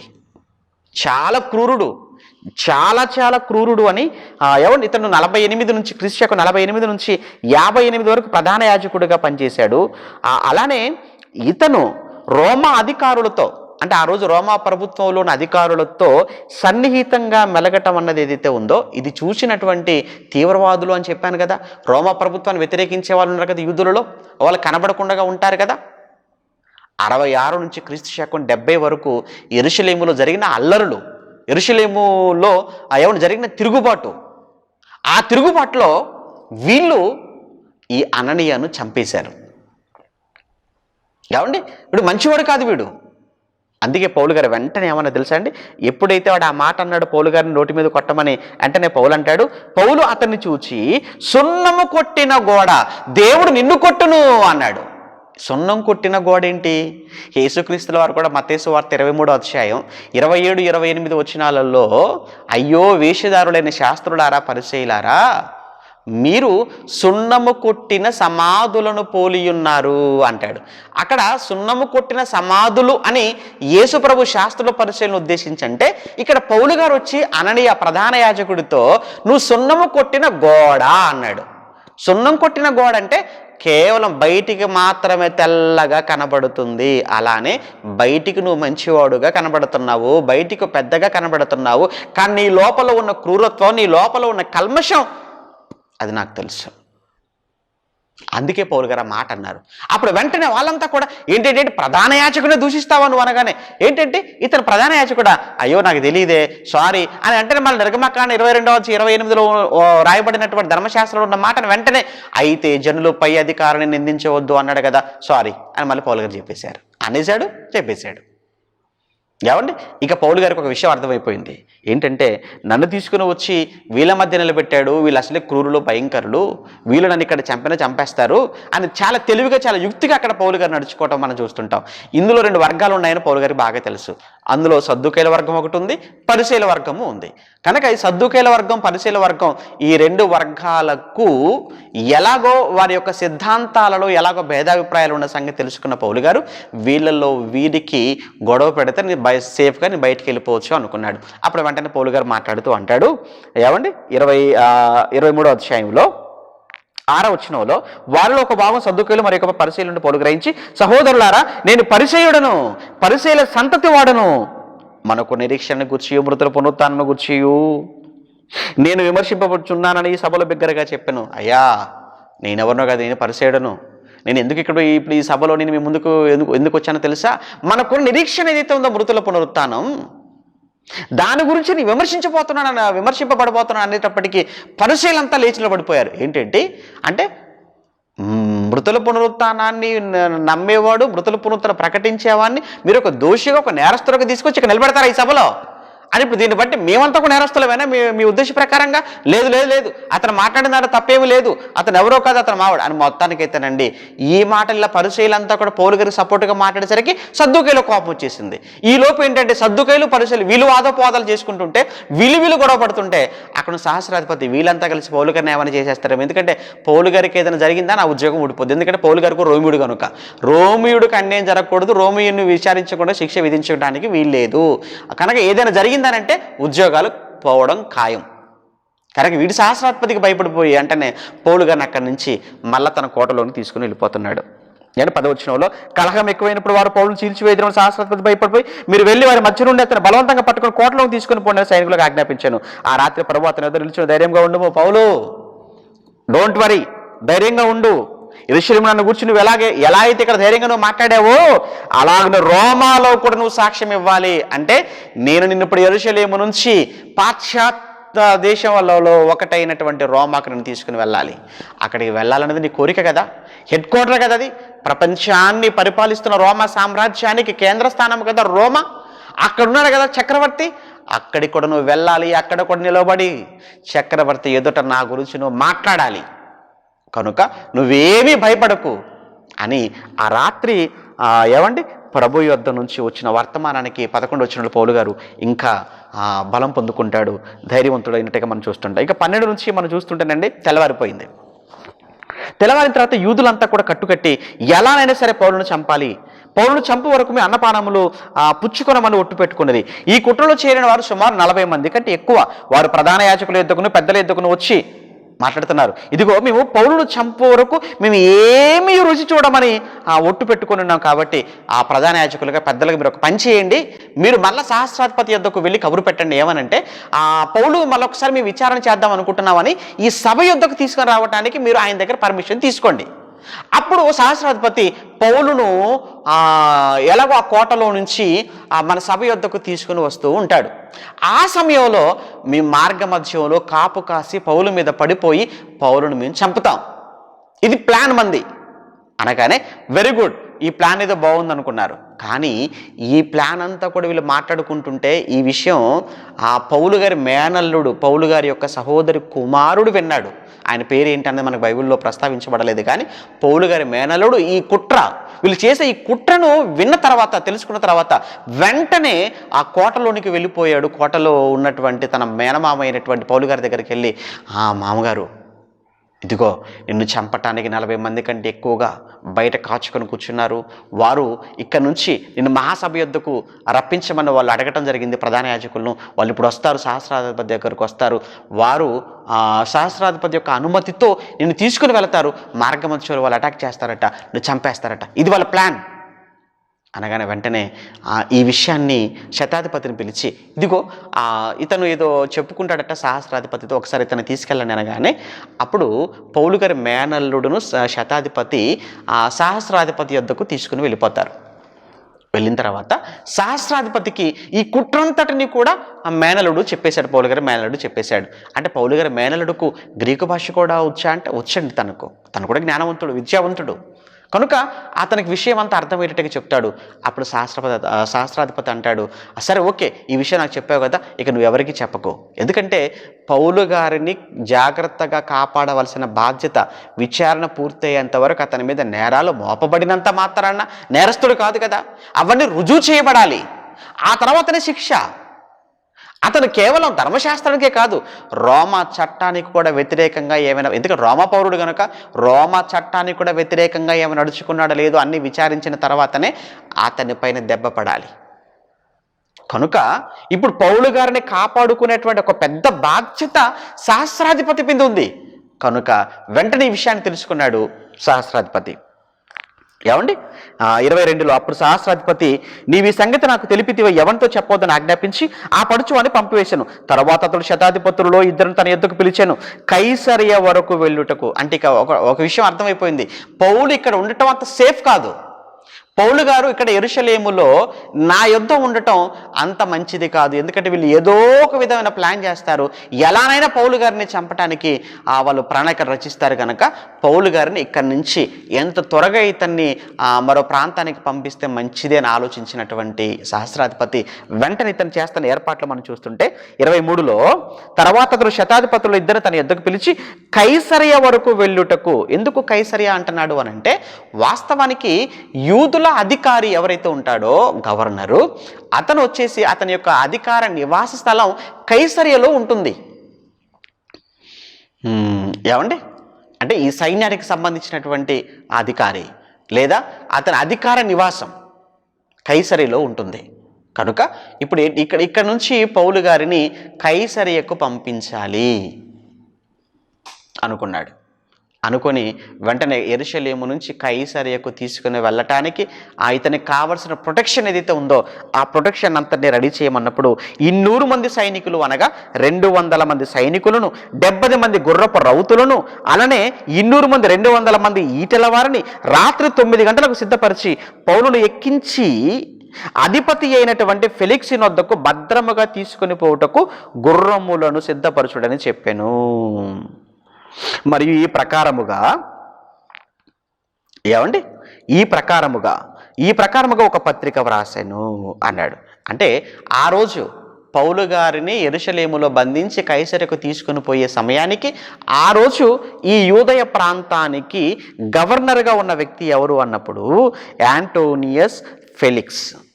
కాబట్టి ఇక్కడ ఫెలిక్స్ అని చదువుకుంటున్నాం, యాంటోనియస్ ఫెలిక్స్. ఇతను క్లౌదియా చక్రవర్తి కాలంలో 52లో ఇతను గవర్నర్గా అతను నియమించబడటం అనేది జరిగినట్టుగా చరిత్ర చెప్తుంది. ఓకే, ఇప్పుడు మొత్తానికి అతను కైసరియకు పౌలు గారిని తీసుకుని వెళ్ళటానికి సైన్యం అంతా కూడా రెడీ అయిపోయింది. అయితే మరి ఇతను ఎవరు, అసలు ఏ విధమైన నేరాలు ఇతని మీద ఆరోపింపబడ్డాయి, ఈ విషయాలన్నీ కూడా మరి గవర్నర్ గారికి తెలియాలి. కాబట్టి ఇప్పుడు వెంటనే లూసియా, ఇప్పుడు ఎవరు, ఈ సహస్రాధిపతి యొక్క పేరు ఇక్కడ మెన్షన్ చేస్తున్నారు 26లో. మహాఘనత వహించిన అధిపతి అయిన ఫెలిక్స్కు క్లౌదియా లూసియా వందనములు అన్నాడు. అంటే ఈ సహస్రాధిపతి లూసియా, ఈ లూసియా గారు ఈ పౌలు గారిని ఎప్పుడు అరెస్ట్ చేశారు, ఎందుకు అరెస్ట్ చేశారు, ఇతని మీద ఉన్నటువంటి ఏమంటారు ఆరోపణలు ఏంటి, ఈ విషయాలన్నింటినీ కూడా చక్కగా పేపర్ మీద రాసి పత్రిక రూపంలో అతను తీసుకుని వెళ్ళిపోతున్న సైనికులకు ఇచ్చి అక్కడ పంపుతున్నాడు అనమాట. ఇప్పుడు అది చూడగానే పౌలు గారిని ఎందుకు అరెస్ట్ చేశారు ఏంటి అనే విషయాలన్నీ అక్కడ ఫెలిక్స్కి అర్థమవుతాయి కనుక ఇప్పుడు వెంటనే యూదులు ఈ మనిషిని పట్టుకొని చంపబోయినప్పుడు అతడు రోమియుడని నేను విని సైనికులతో వచ్చి అతను తప్పించి వారు అతని మీద మోపిన నేరం ఏమో తెలుసుకున్న గోరి నేను వారి మహాసభ ఎద్దుకు అతను తీసుకుని వచ్చి అయితే వారు తమ ధర్మశాస్త్ర వాదములను అతని మీద నేరం మోపిరే కానీ అసలు మరణములకైనను బంధకములకైనా తగిన నేరము అతని యందు ఏమీ కనబడలేదయ్యా. ఏదో వారు ధర్మశాస్త్ర సంబంధమైన వాదాలు ఏవో అతని మీద మోపారు తప్ప చావు మరణానికి సంబంధించినంత నేరాలు అతని పైన నాకు ఏమీ కనబడలేదు అన్నాడు. అయితే వారు ఈ మనుషుని మీద కుట్ర చేయనై ఉన్నారని నాకు తెలియవచ్చినందున వెంటనే అతని యొద్దకు పంపించుతని నేరము మోపిన వారు కూడా అతని మీద చెప్పవలన ఉన్నట్టు సంగతి నీ ఎదురు చెప్పుకుని ఆజ్ఞాపించుతని. ఎవరైతే పౌలు గారుగా పౌలు అనే ఇతని మీద ఆరోపణ చేసి చెప్పుకుంటామన్నారో మీ వద్ద వారికి కూడా ఈ విషయాన్ని నేను చెప్పాను. మీరు వెళ్ళి అక్కడ ఉన్నటువంటి అధిపతి మన గవర్నర్ గారు ఉన్నారు ఫెలిక్స్, అతని దగ్గరికి వెళ్ళి చెప్పుకోమని కూడా నేను వారికి ఆ విషయాన్ని చెప్పాను. కాబట్టి అతడు వారికి ఆజ్ఞాపించిన ప్రకారము సైనికులు పౌలును రాత్రి వేళ అంతిపత్రికి తీసుకొని పోయిరి అన్నాడు. ఆ రాత్రి కైసరియకు తీసుకుని వెళ్ళాలి. అయితే ఆ రాత్రికి అదే రోజు రాత్రికి వారు అంతిపత్రి అంటే అది యెరూషలేముకు యెరూషలేముకు ఉత్తరాన సైనిక స్థావరం. అది అంతిపత్రి అనేది అది ఒక సైనికులంతా కూడా ఉండేటువంటి అది ఒక స్థావరం. అది మర్చిపోవద్దు, అంతిపత్రి అక్కడికి తీసుకుని వచ్చారు. అది హేరోదు తన తండ్రి జ్ఞాపకార్థంగా కట్టించినటువంటి ఆ స్థావరంగా చెప్తున్నారు. ఓకే, అంతిపత్రికి తీసుకుని పోయారు. ఆ రోజు నైట్కు తెల్లవారిద్ది. తెల్లవారగానే వారు కైసరియకు వచ్చి 23లో అధిపతికి ఆ పత్రికను అప్పగించి పౌలును కూడా అతని ఎదురు నిలవబెట్టిరి.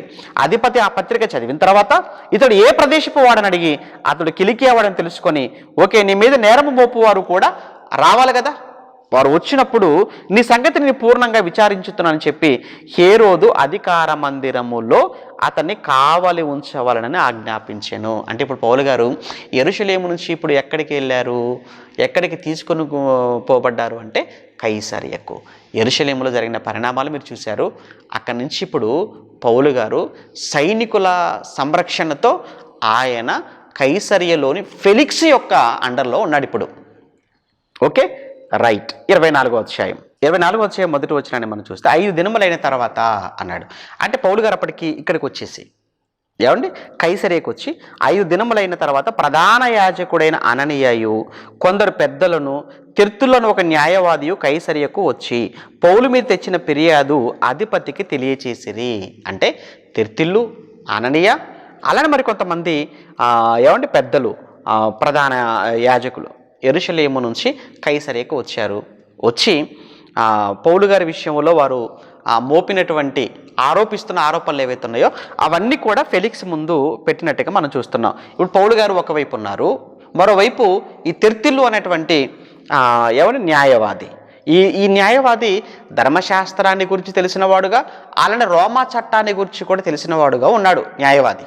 కనుక ఈ రెండింటి చట్టాల గురించిపై అవగాహన ఉన్నవాడే ఈ తెర్తిల్లు.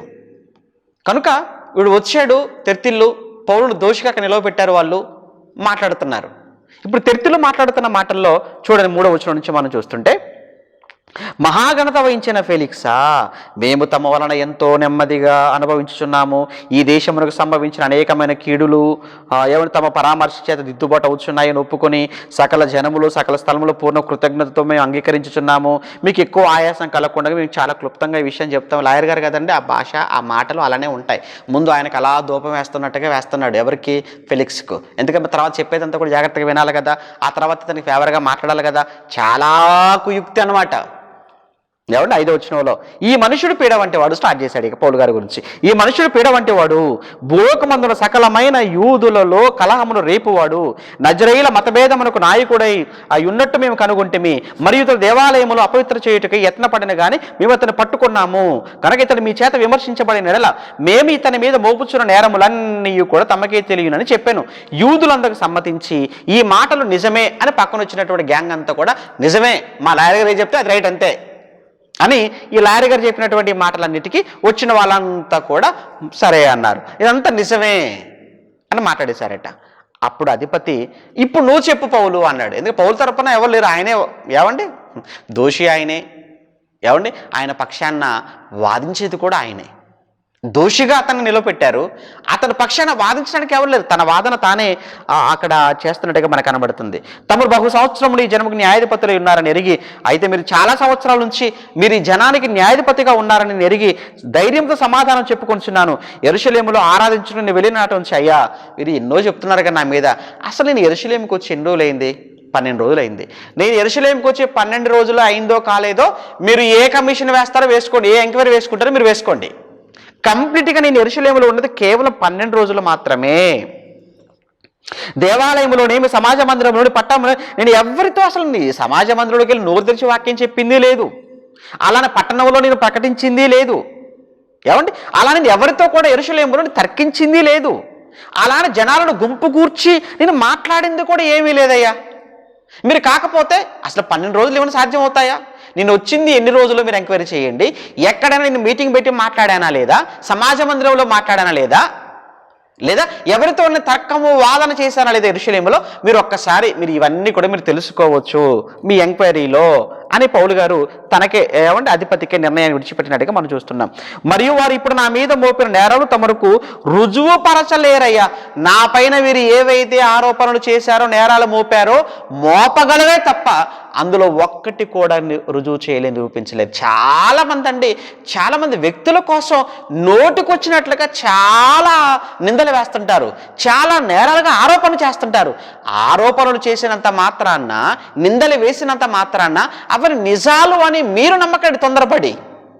ఒక మాట చెప్పమంటారా, ఎప్పుడు కూడా ఒక మనిషి ఎదుట లేనప్పుడు ఆ మనిషిని గురించి తప్పుగా మాట్లాడుతున్నాడు అని అంటే వాడు అబద్ధికుడు, మోసగాడు అన్న సంగతిని మీరు ఎప్పుడు గుర్తుపెట్టుకోండి. నువ్వు ఎప్పుడు చెప్పాలో తెలుసా, నేను తప్పు చేశాను అని నువ్వు అంటున్నప్పుడు అది నా ముందు నువ్వు చెప్పాలి తప్ప, నేను లేనప్పుడు నా వెనక నా గురించి నువ్వు ఎన్ని చెప్పినా అవన్నీ అబద్ధాలుగా ఉంటాయి తప్ప, అవాస్తవాలుగా కనబడతాయి తప్ప నిజాలు కావు. ఆరోపిస్తారండి, నోరే కదండి, నాలుగే కదండి, ఎన్నైనా మాట్లాడతారు. మాట్లాడగానే ఖర్చు అవుతాయా? కనుక ఎన్ని మాటలైనా మాట్లాడుతుంటారు. ఇక్కడ కూడా పౌలు గారి మీద ఎన్నో చేస్తున్నారు ఆరోపణలు.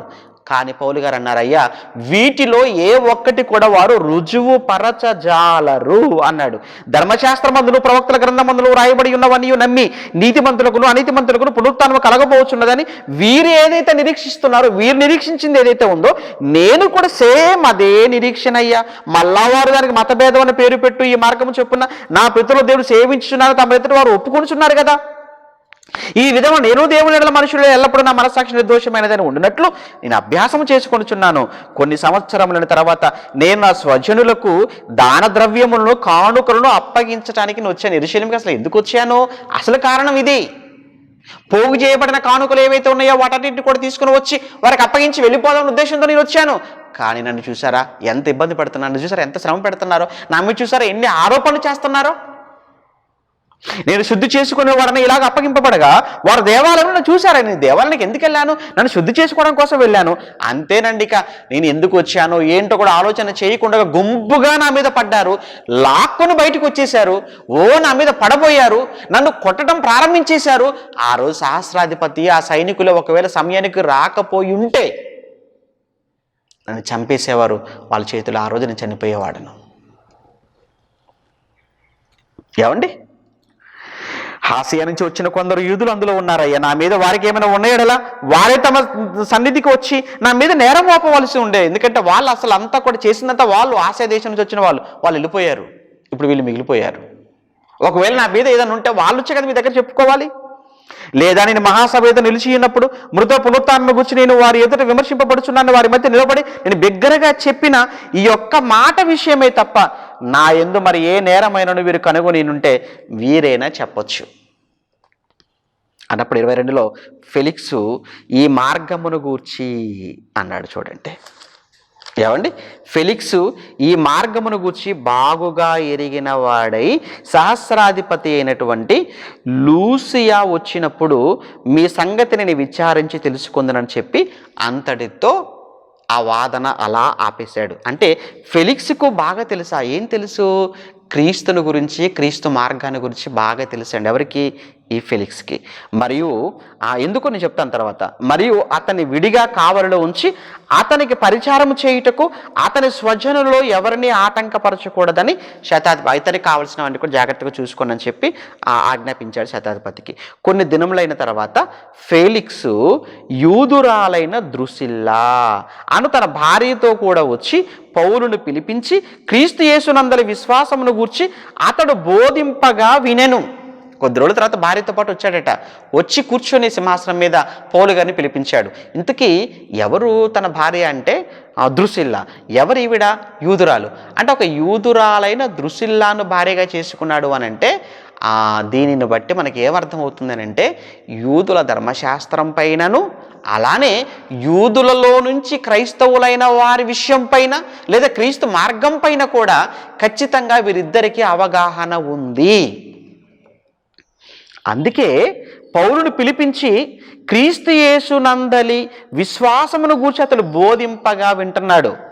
25వ వచనం నుంచి చూస్తే అప్పుడు అతడు నీతిని గూర్చి ఆశా నిగ్రహమును గూర్చి రాబో విమర్శను గూర్చి ప్రసంగించుండగా ఫెలిక్స్ మిగుల భయపడి ఏమండి ఇప్పటికి వెళ్ళుము, నాకు సమయమైన నిన్ను పిలిపింతునని చెప్పి పౌలు గారిని పంపించేశాడు. అసలు ఎందుకు మాటి మాటికి ఏమని పౌలు గారిని పిలిపించి ఏమని వింటున్నాడు అన్న విషయాన్ని 26వ వచనంలో తర్వాత పౌలు వలన తనకు ద్రవ్యము దొరుకునని ఆశించి, అంటే పౌలు గారు ఒంటరిగా ఉన్నాడు. ఎవరు పౌలు గారి పక్కన వాదించడానికి మాట్లాడడానికి ఎవరు లేరు. ఒకవేళ ఇలా పౌలు గారిని ఇలా మాటి మాటికి పిలిపించటం వలన ఒకవేళ పౌలు గారి ద్వారా నాకు ఏదైనా లంచం రూపంలో ఎంతో కొంత నాకు వస్తే దాన్ని బట్టి నేను పౌలును ఏదైనా విడిపించడానికి బయటికి పంపించడానికి ఏమైనా అవకాశం ఉంటుంది కదా అని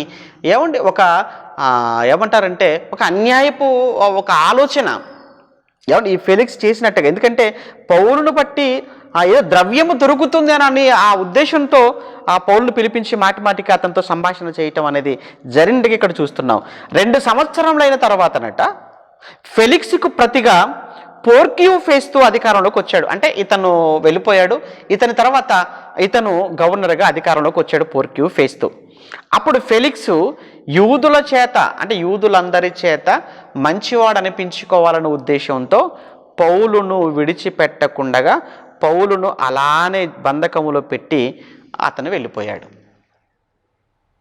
కనబడుతూనే ఉందండి, నిర్దోషి, మోపారే తప్ప నేరాలు ఏ ఒక్కటి రుజువుపరచలేకపోతున్నారు అన్న సంగతి కనబడుతూనే ఉంది.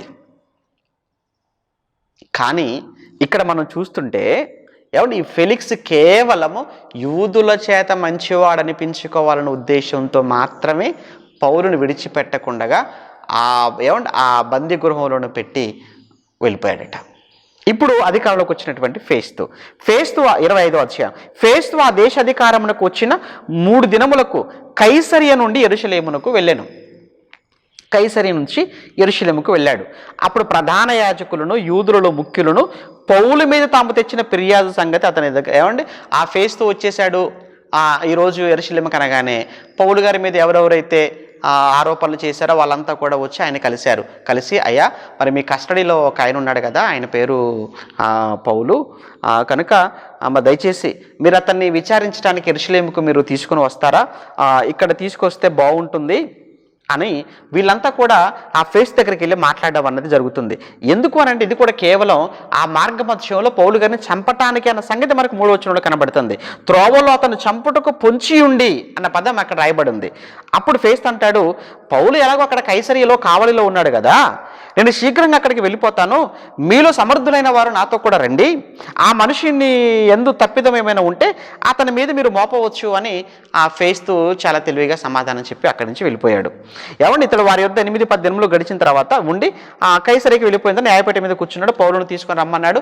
పౌలు గారు వచ్చేసి ఇప్పుడు ఆ ఫేస్తూ ఎదుటకు వచ్చి నిలబడ్డాడు. యెరూషలేము నుంచి కూడా పౌలుకి ఏమంటే ప్రతివాదులుగా వాళ్ళు వచ్చారు కనుక వాళ్ళు పౌలు గారి ముందు నిలబడ్డారు. మధ్యలో ఆ ఫేస్తూ గారు ఉన్నారు. ఇప్పుడు వాళ్ళు అదే ఆరోపణలు చేశారు. కానీ ఏ ఆరోపణలు అయితే చేశారో తన చుట్టూ నిలబడిన యూదులు వాటిలో ఏ ఒక్కటి కూడా రుజువుపరచలేకపోయారు. అప్పుడు పౌలు యూదుల ధర్మశాస్త్రం గురించి కానీ చెప్తున్నాడు. ఆయన యూదుల ధర్మశాస్త్రం గురించి కానీ, నెంబర్ 1, 2 దేవాలయమును గురించి కానీ, 3 కైసరును గురించి కానీ నేను ఎంత మాత్రము తప్పిదము చేయలేదు. వారు ధర్మశాస్త్రం గురించి తప్పిగా నేను మాట్లాడానంటారా? ఎక్కడో చెప్పమనండి. లేదా దేవాలయాన్ని అపవిత్రపరిచాడంటారా? ఎలా అపవిత్రపరిచానో చెప్పమనండి. 3 కైసరికి వ్యతిరేకంగా మాట్లాడానంటారా?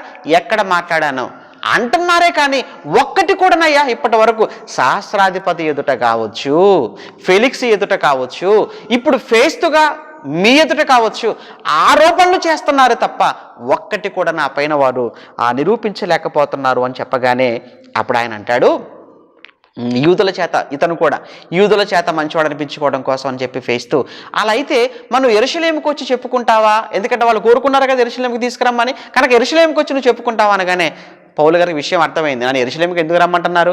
మార్గ మధ్యలో కాల్చిన చంపడానికే తప్ప అంతమించి ఏమీ లేదని పౌలు గారికి అర్థమైపోయి, నో, నేను ఎట్టి పరిస్థితుల్లో యెరూషలేమునకు రాను పౌలు తెగించి చెప్పేశారు. అందుకు పౌలు, నేను కైసరు న్యాయపీఠం మీద నిలబడి ఉన్నాను, నేను విమర్శింపబడవలసిన స్థలము ఇదే, యూదులకు నేను అన్యాయం ఏమీ చేయలేదు, తమరికి బాగా తెలుసు, నేను న్యాయమును తప్పి మరణమునకు తగినది ఏదైనా చేసిన ఎడల నన్ను మీరు అప్పగించవచ్చు, కానీ నేను న్యాయము తప్పలేదు గనక నన్ను ఎవ్వరూ కూడా నన్ను శిక్షించటానికి వీల్లేదు. ఒకవేళ మీ వల్ల కాదు అనుకుంటే నేను అవసరమైతే నీ కైసరి ఎదురునే చెప్పుకుంటాను అన్నాడు. అంతేనండి. అంటే ఈ విషయాన్ని నేను డైరెక్ట్గా నేను చక్రవర్తి దగ్గరికే వెళ్ళి చెప్పుకుంటాను అన్నాడు. అది ఇంకా సుప్రీంకోర్టు లాంటిది అనమాట. అది ఇంకా అక్కడే మాట్లాడుకుంటాను ఈ విషయంలో, కానీ నన్ను వదిలేసేయండి, నేను మాత్రం యెరూషలేముకు రానిక అని చెప్పగానే అప్పుడు ఫేస్తూ అంటున్నాడు సభవారితో, ఆ సభవారు అనగానే ఆ మహాసభలో ఉన్నవారే వచ్చింటారు ఇక్కడికి, ఆ సభవారితో లేదా ఆయన దగ్గర ఉన్న సభలో కూడా ధర్మశాస్త్రం గురించి తెలిసిన వాళ్ళు ఉంటారు, అలానే రోమా చట్టం గురించి తెలిసిన వాళ్ళు కూడా ఫేస్తూ సభలో ఉంటారు కనుక వాళ్ళందరితో పాటు ఆలోచన చేసి ఇతను ఎలాగో కైసరి ఎదుటికి వెళ్ళిపోతా అంటున్నాడు కనుక మనం వదిలేద్దాం, ఇక మనకెందుకు ఈ తలపోటు అనుకున్నారు వాళ్ళు, వదిలేశారు. ఇక కొన్ని దినములైన తర్వాత అక్కడ ప్రజెంట్ ఇంకా అక్కడే ఉన్నాడు, కైసరీలోనే ఉన్నాడు పౌలు గారు, ఫేస్తు కస్టడీలో ఉన్నాడు.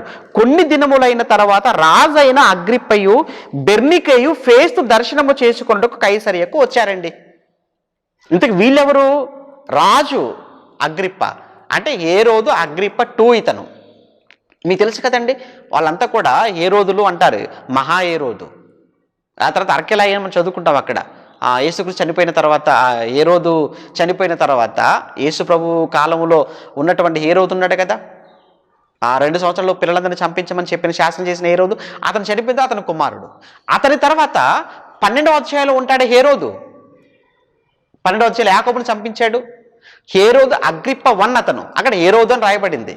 ఇక్కడ హేరోదు అగ్రిప్ప 2 ఇతను. కనుక ఇతను రాజుగా ఉన్నాడు యూదయ ప్రాంతానికి.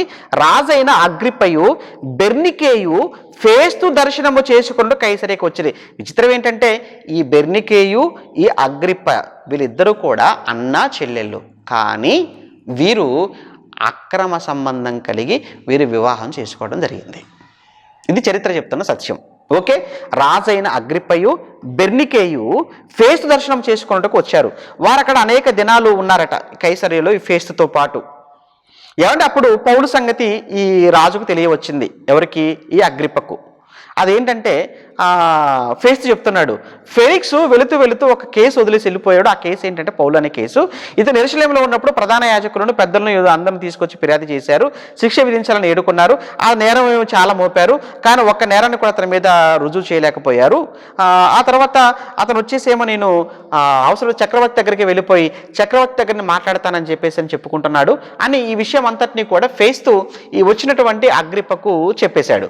అప్పుడు 23వ వచనంలో, కాబట్టి మరునాడు అగ్రిప్పయు బెర్నికేయు ఏమండి మిక్కిలి ఆడంబరముతో వచ్చారు. అంటే అప్పుడు ఎప్పుడైతే ఈ విషయం ఈ అగ్రిప్పకు చెప్పాడో ఫేస్తు, అగ్రిప్పలో కూడా ఒక ఆలోచన కలిగింది.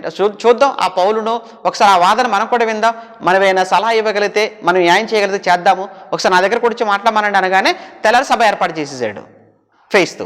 అప్పుడు ఆ సభకు మరునాడు అగ్రిప్పయు బెర్నికేయు మిక్కిలి ఆడంబరంతో వచ్చి సహస్రాధిపతులతోనూ పట్టణ మందిర ప్రముఖులతోనూ అధికార మందిరములో ప్రవేశించిన తర్వాత ఫేస్తు ఆజ్ఞ ఇవ్వగా పౌలు గారిని తీసుకుని వస్తున్నారు. అప్పుడు ఫేస్తు, అగ్రిప్పరాజా, ఇక్కడ మాతో ఉన్న సమస్త జనులారా, మీరు ఈ మనిషిని చూచున్నారు కదా, యెరూషలేములోను ఇక్కడను యూదులందరూ వీడు ఇక బ్రతక తగడని కేకలు వేయించు అతని మీద నాతో మనవి చేసుకున్నారు. అంత ఎవ్వడు కూడా వీడు బ్రతకొద్దు అన్న వాళ్ళే తప్ప వదిలేయండి అన్న వాళ్ళు ఎవడు లేడు యూదులలో. అలాంటి వ్యక్తి ఇతని గురించి మన ఏలిన వారి పేర రాయుటకు నాకు నిశ్చయం, మన ఏలినవారు అనగానే ఆ చక్రవర్తి పేర మరి రాసి అతనికి పంపుదామని చెప్పేసి నేను అనుకుంటున్నాను అన్నప్పుడు, ముఖ్యంగా మీ ఎదుటికి ఇతను రప్పించిన అగ్రిప్పరాజా మీరు కూడా వింటారా ఇతని వాదన అన్నప్పుడు తప్పనిసరిగా అన్ని ఒప్పుకున్నాడు. ఇప్పుడు 26వ వచనంలో అగ్రిప్ప పౌలును చూసి మాట్లాడుకుంటున్నాడు. ఏమంటే అగ్రిప్ప పౌలును చూచి నీ పక్షమును చెప్పుకున్నట్టుకు నీకు సెలవైనది అని అప్పుడు చెప్పగానే పౌలు చేయి చాచి ఇలాగ సమాధానం చెప్పసాగను. అగ్రిప్పరాజుతో మాట్లాడుతున్నాడు, తమరు యూదులలో ఉండు సమస్తమైన ఆచారములను వివాదములను విశేషం కలిగిన వారు. ఎందుకనంటే యూదయ ప్రాంతానికి ఇతను రాజు కదా, ఇతను రాజు, ఇతని తండ్రి, అతని తండ్రి, తాత, వీళ్ళంతా కూడా యూదులపై అధికారులుగా రాజులుగా వీళ్ళంతా కూడా వీరి వంశం అంతా కూడా వస్తుంది కనుక యూదులకు వారికి ఉన్న సాన్నిహిత్యం, ఆ సంబంధం, వారి ఆచారాలు, వారి సాంప్రదాయాలు ఇవన్నీ కూడా ఈ హేరోదులకు తెలుసు.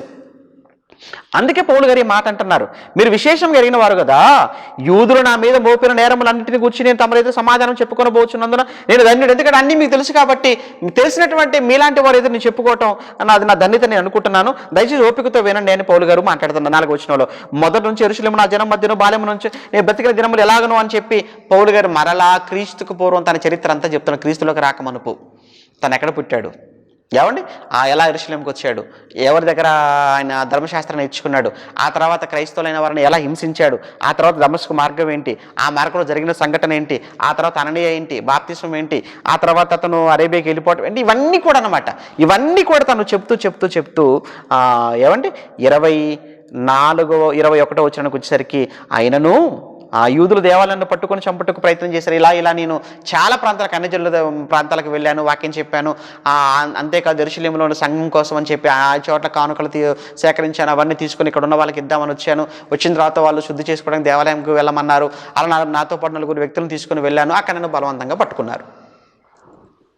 ఏమండి ఇదంతా కూడా చెప్పిన తర్వాత క్రీస్తు శ్రమపడి మృత పునరుత్థానం పొందువారిలో మొదటి వాడు ఒకటి చేత ఈ ప్రజలకు అన్యజనులకు వెలుగు ప్రచురించబోవునని ప్రవక్తలను మోషే ముందుగా చెప్పినవి కాక నేను ఏది చెప్పలేదు. ఆ ప్రవక్తలు చెప్పారు కదా యేసుక్రీస్తు పునరుత్థానం గురించి, అలా మోషే గారు కూడా చెప్పారు కదా, కనుక వారు చెప్పినవి నేను చెప్పాను తప్ప కొత్తగా నేనేమి చెప్పలేదు అనగా 24వ వచనంలో అతను ఇలాగ సమాధానం చెప్పుకొనిచుండగా ఫేస్తు, పౌలా నువ్వు వెర్రివాడు, అతి విద్య వల్ల నీకు వెర్రి పెట్టిందని గొప్ప శబ్దం చెప్పాను. ఏంటయ్యా ఏం మాట్లాడుతున్నావు, నీ చరిత్ర అంతా కూడా చెప్పుకుంటూ వస్తున్నావు, ఏదో ప్రవక్తలు అంటున్నావు, మోషే అంటున్నావు, ధర్మశాస్త్రం అంటున్నావు, ఇడిగే అర్థం కావట్లేదు ఫేస్తుకు, నీకు పిచ్చి పట్టిందా, ఏదో చదివేసి ఏదో మాట్లాడుతున్నట్టుగా ఉన్నావు అనగానే 25వ వచనంలో అందుకు పౌలు ఇట్లనను, మహాఘనత వహించిన ఫేస్తు నేను వెర్రివాడను కాదు గాని సత్యమును స్వస్థ బుద్ధియు గల మాటలనే చెప్పుచున్నాను. రాజుకి ఈ సంగతి తెలుస్తాయిలే, ఫేస్తుగా గవర్నర్గా మీకు తెలియకపోయినా ఆయన యూదుల మధ్య అధికారిగా ఉన్నాడు గనక, రాజుగా ఉన్నాడు గనక అతను మా ప్రాంతానికి రాజు, అందులో వాళ్ళ తండ్రి వీళ్ళందరికీ కూడా యూదుల సాంప్రదాయాలు ధర్మశాస్త్రంతో సంబంధం ఉన్న వాళ్ళే వీళ్ళంతా కూడా. ఇంకా చెప్పాలి అని అంటే వీళ్ళంతా కూడా ఎవరో కాదు, ఒకప్పుడు అబ్రహాం సంతానం నుంచి వచ్చిన వాళ్ళంతా కూడా. ఎందుకంటే ఎదోము కదండి వీళ్ళంతా కూడా, ఎదోము వంశస్థుడు కదా ఇతను, ఎవరు మన హేరోదు.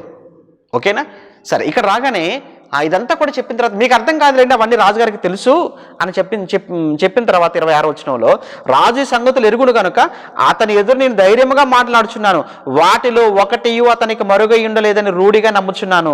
ఇది ఒక మూలన జరిగిన కార్యం కాదు కదయ్యా. యెరూషలేములో యేసుక్రీస్తు శిలువ వేయబడటం కానీ, ఆయన సమాధి చేయబడటం కానీ, ఆయన తిరిగి లేవటం కానీ, అదంతా ఓపెన్ సీక్రెట్. అది అందరికీ తెలిసిన విషయం. ఇది ఎక్కడో మారుమూలలో చిన్న ఎవరికి తెలియకుండా రహస్యంగా జరిగిన విషయం కాదు కదా అది. కనుక ఇది అందరికీ తెలిసిన విషయమే కదా, దాని గురించే కదా నేను మాట్లాడుతున్నాను. 27 అగ్రిప్పరాజా, తమరు ప్రవక్తలు నమ్ముతున్నారు కదా, నమ్మాల్సిందే తప్పదు, మీకు తెలుసు తమరు ప్రవక్తలు నమ్ముచున్నారు కదా, అప్పుడు నమ్ముచున్నారని నెరుగుదునులే అని పౌలు గారు సమాధానం చెప్పారు మరలా. అందుకు అగ్రిప్ప వెంటనే, ఇంత సులభముగానే క్రైస్తవును చేయి చూచుచున్నావే అని పౌలుతో చెప్పాను. ఈ మాట వినగానండి, ఏమయ్యా పౌలు, ప్రశ్న నీదే, సమాధానం నీదేనా? నన్ను ఇంత తేలిగానే క్రైస్తవుడిగా చేయి చూస్తున్నావా నువ్వు? ఎందుకంటే ప్రవక్తలు నమ్ముతున్నావా అంటే నమ్ముతున్నావు. ప్రవక్తలు నమ్మినప్పుడు ప్రవక్తల మాటలు నమ్మాలి కదా, నమ్మాలి. అలా ప్రవక్తల మాటలు నమ్మినావు అంటే యేసు కూడా నమ్మాలి కదా, నమ్మాలి. బాప్తిజం తీసేసుకోవాలి. ఇప్పుడు చూసారని పౌలు గారు ఎలా మాట్లాడుతున్నారు అగ్రిప్పరాజుతో. అప్పుడు వెంటనే 28లో అందుకు అగ్రిప్ప ఇంత సులభం, అందుకు పౌలు 29లో అందుకు పౌలు, సులభముగాను దుర్లభముగాను తమరు మాత్రము కాదు, నేడు నా మాట వినిన వారందరూ ఈ బంధకములు తప్ప నా వలె ఉండునట్లు దేవుడు అనుగ్రహించునుగాక. నా వలె అంటే దాని అర్థం ఏంటంటే, నేను ఒకప్పుడు ఎలా అయితే హింసకుడుగా దూషకుడుగా ఉన్నానో ఆ మార్గాన్ని, ఆ మతాన్ని వదిలిపెట్టి ఎలా ఇప్పుడు క్రీస్తు మార్గంలోనికి వచ్చి ఎలా అయితే నేను క్రీస్తు సువార్తను ప్రకటిస్తూ రాబోతున్నటువంటి ఆ పరలోకం కోసం, రాబోతున్న జరగవనయ్యి నా మృత పునరుత్థానం కోసం ఎలా నిరీక్షణతో ఉన్నానో, కష్టాలలో, బాధల్లో, వేదనలో సైతం ఎలా ఆనందంగా సంతోషంగా నా జీవితాన్ని నేను గడుపుతున్నానో, మీరందరూ కూడా నా వలె ఉండుగాక అని పౌలు గారు ఆ మాట చెప్పారు. 30వ వచనంలో, అంతటి రాజును అధిపతియు బెర్నికేయు వారితో కూర్చున్న వారందరిని లేచి బయటికి వెళ్ళిపోయి, ఈ మనుష్యుడు మరణమునకైనను అసలు బంధకములకైనను తగినది ఏమీ చేయలేదని తమలో తాము మాటలాడుకొనిరి. అందుకు అగ్రిప్ప, మరి ఈ మనుషుణ్ణి మనం ఏం చేద్దాము? మనం వదిలేసామా యూదులందరికీ మనం శత్రువులం అయిపోతాం.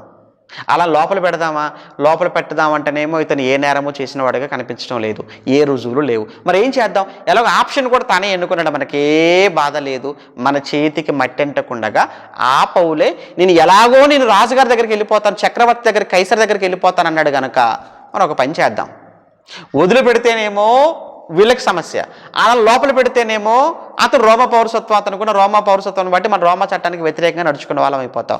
కనుక అతనే ఎలాగో కైసర్ ఎదురు చెప్పుకుంటానన్నాడు కనుక మనం ఏం చేద్దామంటే, అతనిని విడుదల చేసి అతనిని మనం ఆ చక్రవర్తి దగ్గరికి మనం పంపిద్దాము, రోమాకు పంపించేద్దాము అనుకొని అప్పుడు పౌలు గారితో చెప్పారు. ఓకే పౌలు, ఇక నువ్వు మా కస్టడీలో ఉండవలసిన అవసరం లేదు, నిన్ను ఇప్పుడే ఇక్కడ నుంచి నిన్ను రోమాకు పంపించే ఏర్పాట్లు చేసి నేను రోమాకు పంపించేస్తాం, జాగ్రత్తగా ఉండు, జాగ్రత్త పడు, ఇక సిద్ధపడు అని చెప్పగానే 27వ అధ్యాయం 1వ వచనంలో, మేము ఓడ ఎక్కి ఇటలీకి వెళ్ళాలని నిర్ణయమైనప్పుడు వారు పౌలును మరికొందరు ఖైదీలను ఔగుస్తు పటాలంలో శతాధిపతి అయిన యూలియను వానికి అప్పగించిరి.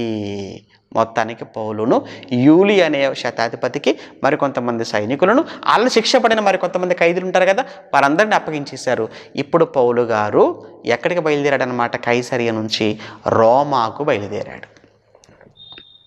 ఇది కైసరు నుంచి పౌలు గారికి రోమా ప్రయాణం. మరి రోమా ప్రయాణంలో ఏం జరిగింది?